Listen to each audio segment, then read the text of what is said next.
அங்கு கற்பகம் என்னும் கடவுளின் மெய்யில்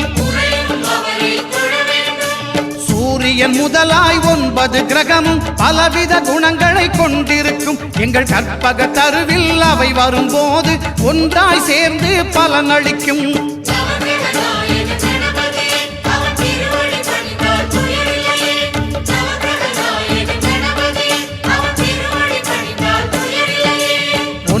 கோளும் ஒன்றாய் காண அங்கு கற்பகம் என்னும் கடவுளின் மெய்யில்